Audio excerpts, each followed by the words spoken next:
천국을 소망하시는 성도님들 반갑습니다. 저는 신학 강사 이정우입니다. 자, 오늘 저와 함께 나누실 말씀은 초등 제10과 비유한 향로, 가마가 되겠습니다. 자, 지난 시간에는 비유한 불에 대해 배우셨는데요. 성도님들 이해가 잘 되셨습니까? 자, 비유한 불은 무엇이었습니까? 그렇습니다. 불로 나무를 사르듯이 사람의 속사람을 심판하는 소멸과 심판의 말씀이 비유한 불이었습니다. 자, 이 불은 두 가지가 있었는데요. 죄와 더러움을 씻어주는 성령의 불과 사람의 생명을 죽이는 악령의 불로 나눌 수가 있겠습니다. 자, 우리는 하나님의 진리의 말씀인 성령의 불로 마음속에 있는 죄와 더러움을 다 태워 온전히 거듭나 하나님의 기뻐하시는 자녀가 되어야 할 줄로 믿습니다. 자, 이 시간에는 이 비유한 불과 관련되어 있는 비유한 향로와 가마가 되겠습니다. 자, 오늘 본문의 말씀은 신약 성경 요한계시록 8장 5절의 말씀과 구약 성경 예레미야 1장 13절의 말씀이 되겠습니다. 자, 요한계시록의 말씀은 지금으로부터 약 2000년 전 요한복음과 요한 1, 2, 3서와 요한계시록을 기록한 예수님의 12제자 중 한 사람인 사도 요한이 예수님께로부터 주 재림 때 있어질 장래일을 환상으로 계시를 받아 기록한 책입니다.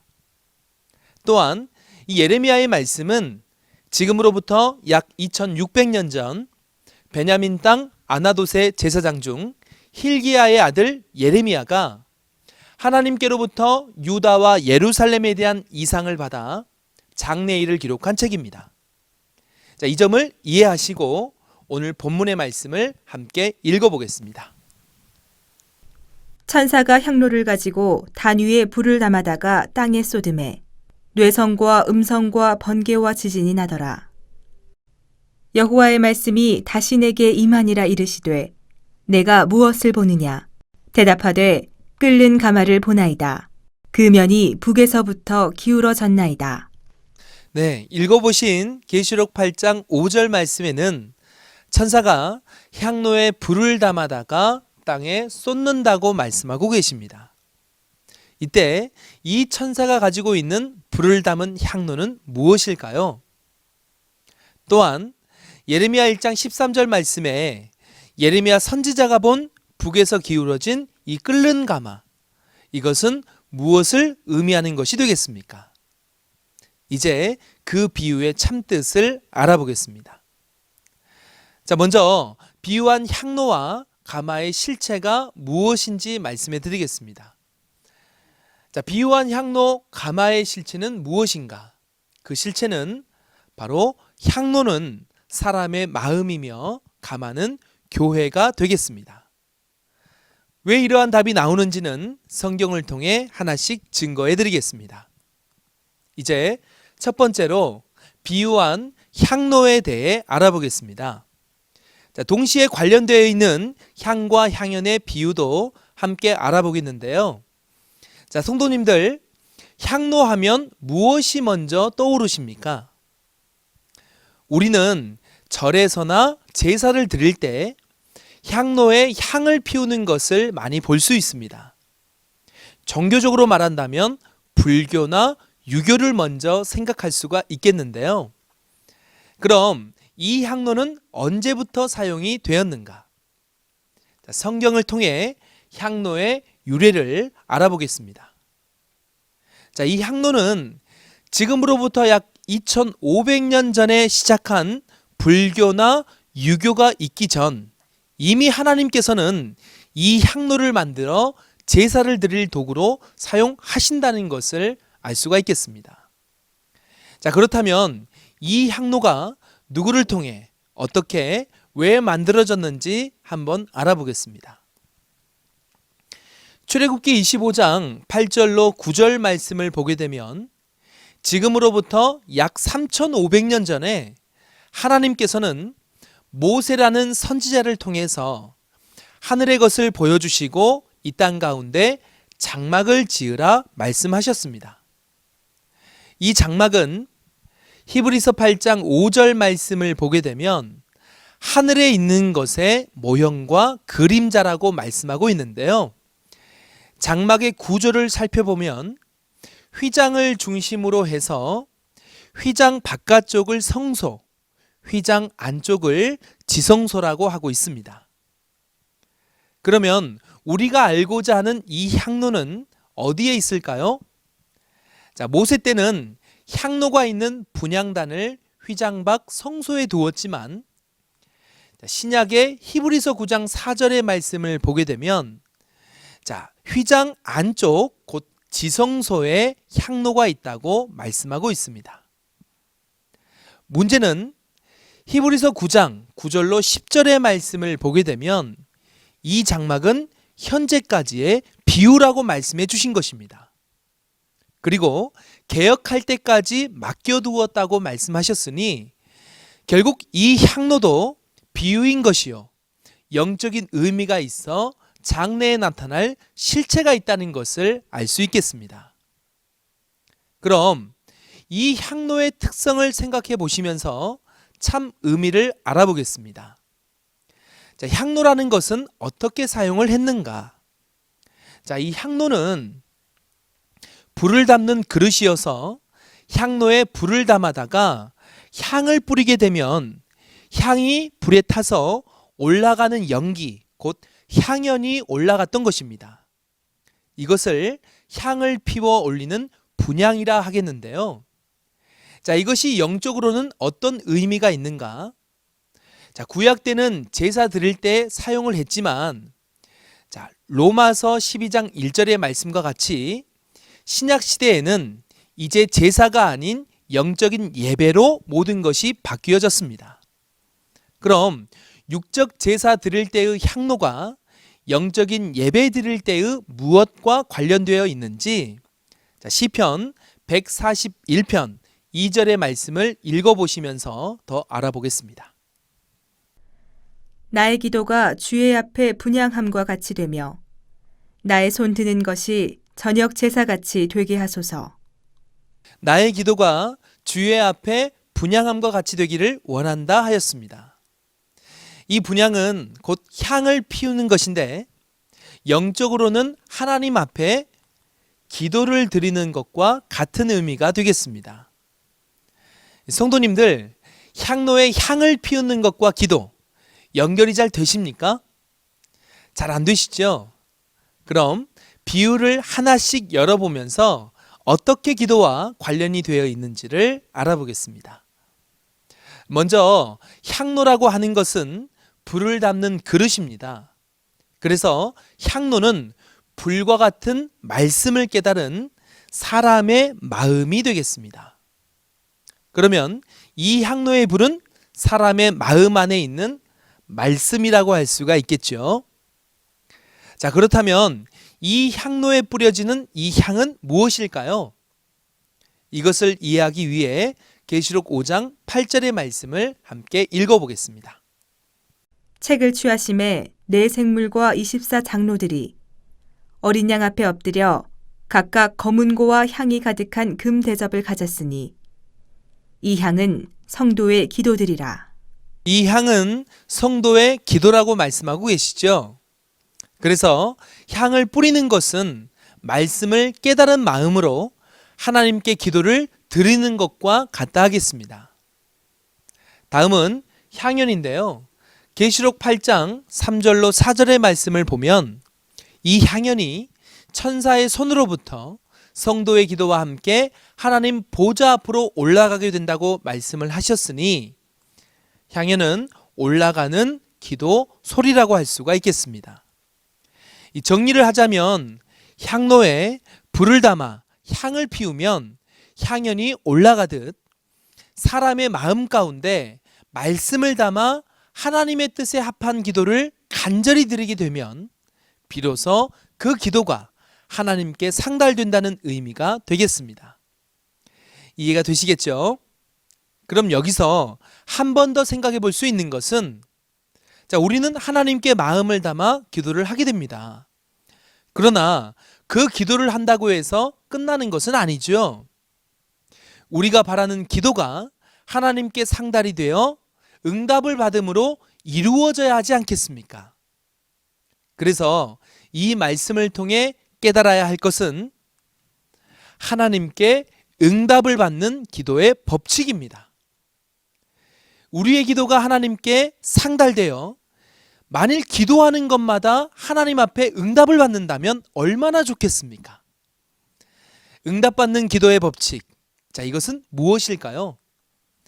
마치 공식과도 같은 것인데요. 자, 불에 향을 태워 향연을 올려드리는 이치입니다. 자, 첫 번째로 불이 없는데 향을 뿌리게 되면 향연이 올라갈 수가 있겠습니까? 올라갈 수가 없죠. 이와 같이 사람 마음 가운데 하나님의 말씀의 불이 없다면 아무리 기도를 한다 할지라도 그 기도는 하나님 앞에 올라가지 않을 것입니다.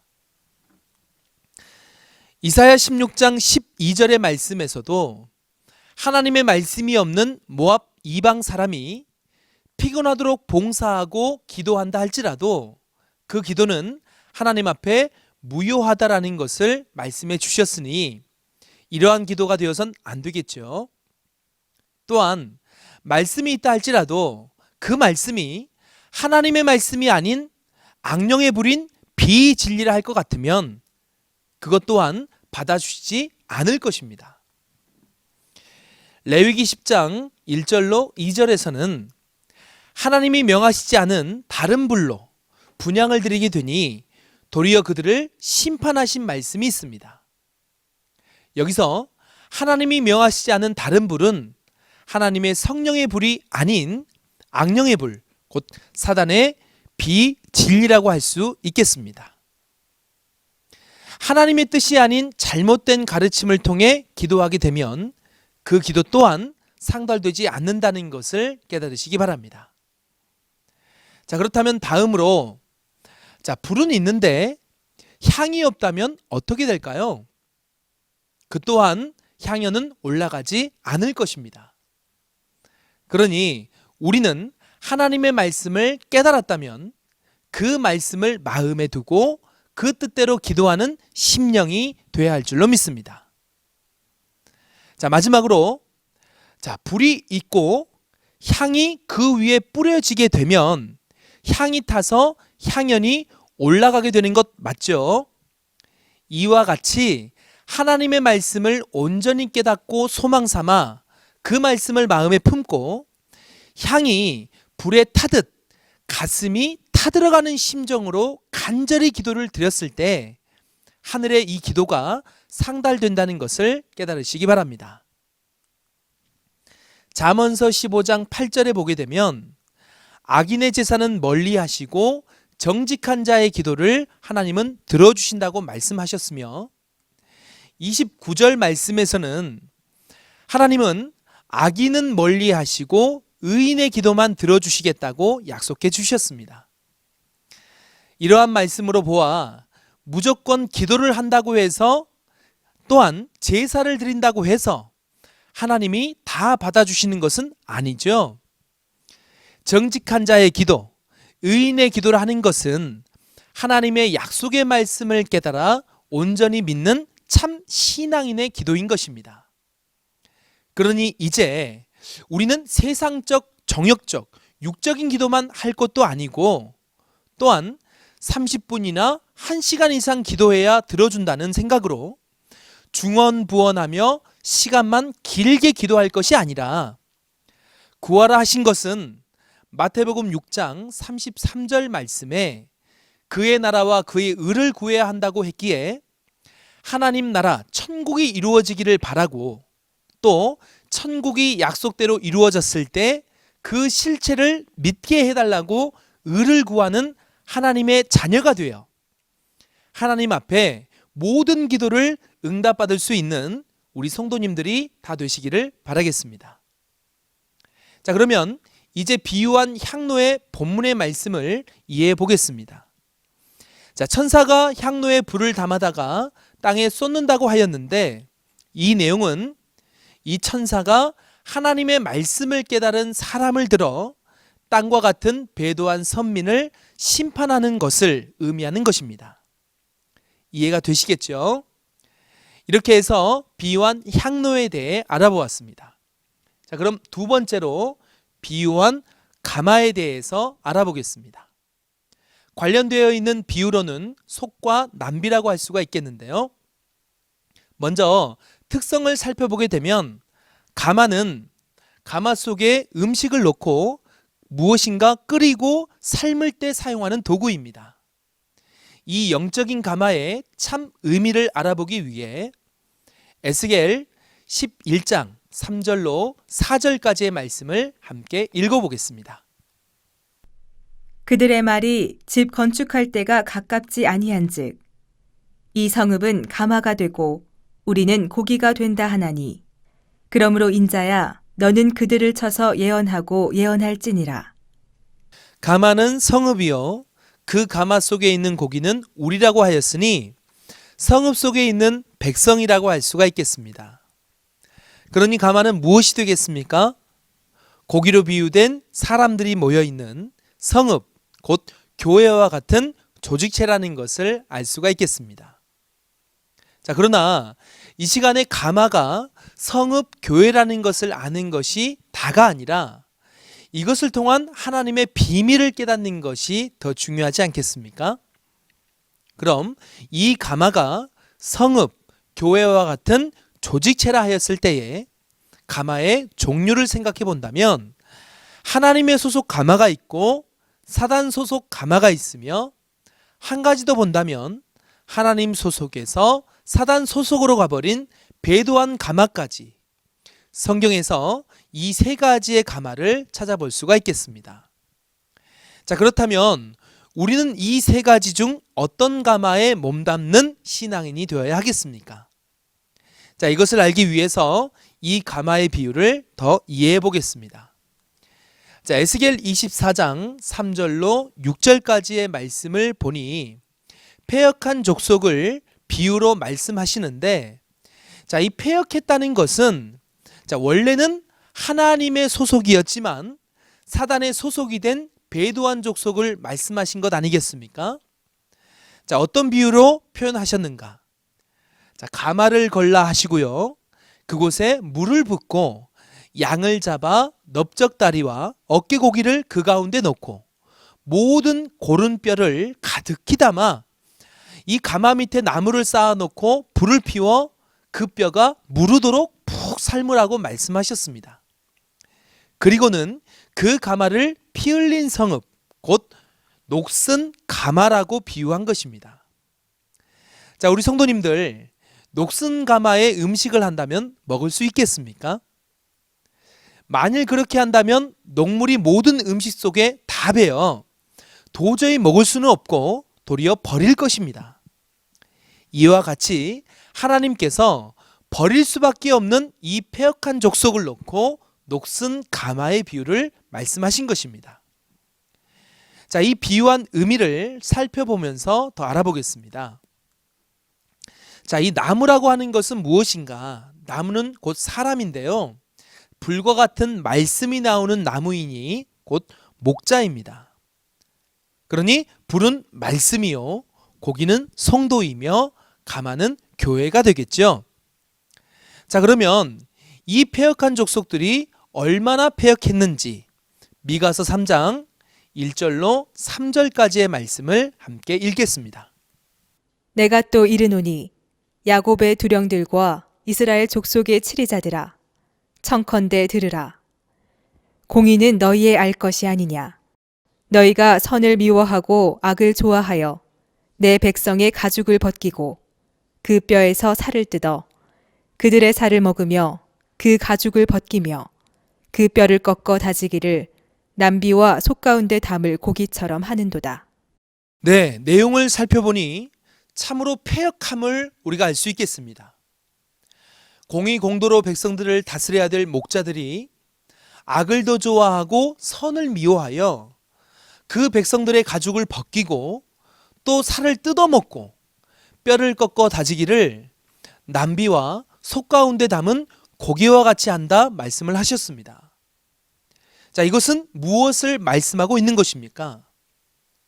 거짓된 목자들이 자기 교회에 성도들을 집어넣고 악령의 불, 곧 사단의 거짓된 비진리의 말로 성도들을 가르쳐서 마치 녹물이 고기 속에 다 스며들듯이 사단의 비진리의 사상을 집어넣어 성도들의 영혼을 다 뜯어먹고 죽인다는 것을 말씀해주고 있는 것입니다.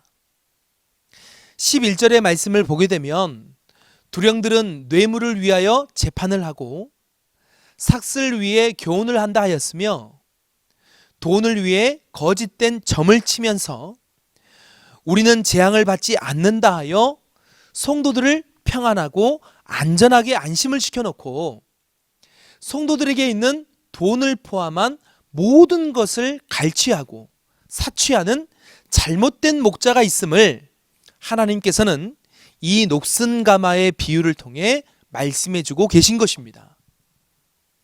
우리 성도님들은 지금 어떤 가마에 계십니까? 혹여 내가 몸담고 있는 가마에 이런 잘못된 일이 있어지게 된다면 그 가마 속에 계속 있어서는 안 되겠죠. 그럼 우리는 어디로 가야 하겠습니까? 스가랴 14장 20절에서 21절의 말씀을 보게 되면 가마와 같은 솥의 비유가 나오게 됩니다. 이 가마는 하나님께서 함께 하시고 성결이라고 이름이 기록된 성결의 가마이며 이 가마에는 하나님이 함께 하시는 제사장이 불을 가지고 그 고기를 삶는다고 말씀하고 있습니다. 자, 이것은 육적인 고기를 삶는다는 것은 아니겠지요. 그 날이라는 시점에 참된 목자가 하나님의 교회의 성도들에게 성령의 불인 진리의 말씀으로 성도들을 가르쳐 그 뜻대로 순종하고 천국 가는 신앙인으로 창조하는 것을 말씀해 주시는 내용이 되겠습니다. 이곳은 스가랴 8장 3절 말씀과 같이 하나님이 함께 하시는 진리의 말씀이 있는 진리의 성읍이요 공의공도로 참된 백성들을 다스리는 최선의 성군이 있는 하나님의 약속한 성전인 것입니다. 구원과 천국을 바라시는 모든 성도님들은 이 성경 안에서 약속대로 창조되는 성결의 가마에 성경을 길 삼고 주소 삼아 찾아가 하나가 되므로 구원 받으시기를 바라겠습니다. 자, 그러면 오늘 본문의 말씀에 나왔던 끓는 가마는 무엇일까요? 16절까지의 말씀을 보게 되면 하나님 앞에 녹슨 가마처럼 패역한 족속 예루살렘이 다른 신에게 분향하고 우상을 숭배하게 되니 하나님께서 끓는 가마와 같은 북방 이방 족속을 그들에게 보내어서 심판하실 것을 말씀해 주신 내용이 되겠습니다. 그러니 이 끓는 가마는 무엇이 되겠습니까? 이방 족속인 사단의 조직체라는 것을 알 수가 있겠습니다. 그러니 성도 여러분들, 우리가 가야 할 곳은 어디가 되겠습니까? 사단의 족속인 끓는 가마도 아니요, 또한 하나님을 믿었다가 패역해버린 녹슨 가마도 아닌 하나님의 참 목자가 진리의 말씀으로 성도들을 양육하는 약속한 성전, 성결의 가마에 모두 다 가야 하겠습니다. 이제 말씀을 정리하도록 하겠습니다. 자, 첫 번째로 향로였습니다. 향로는 하나님의 말씀을 깨달은 사람의 마음이었습니다. 그리고 응답을 받을 수 있는 기도의 법칙을 배웠는데요. 하나님의 말씀을 깨달은 마음 중심에 간절한 마음으로 기도를 드렸을 때에 그 기도가 하나님께 상달된다는 것을 알 수가 있었습니다. 또한 마지막으로 가마입니다. 이것은 성읍, 교회와 같은 조직체라는 것을 알 수가 있겠습니다.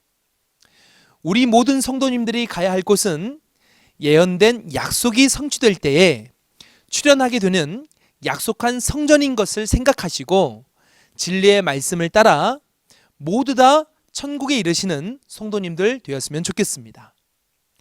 오늘 말씀은 이것으로 마치겠습니다. 자, 다음 시간에는 초등 제11과 비유한 빛과 어둠에 대해 배우겠습니다.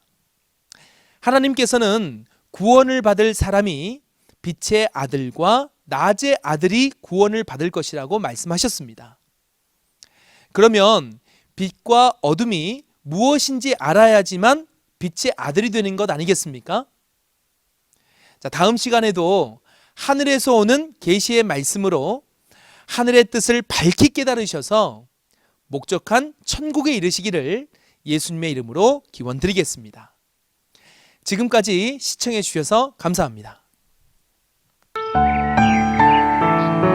천국 비밀 비유를 알지 못하면 죄사함 못 받고 외인이 된다. 지금 때는 비사가 아닌 밝히 알리는 때. 지금은 추수 때.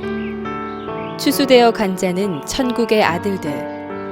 추수되지 못하고 자기 밭 교회에 남은 자는 마귀의 아들들.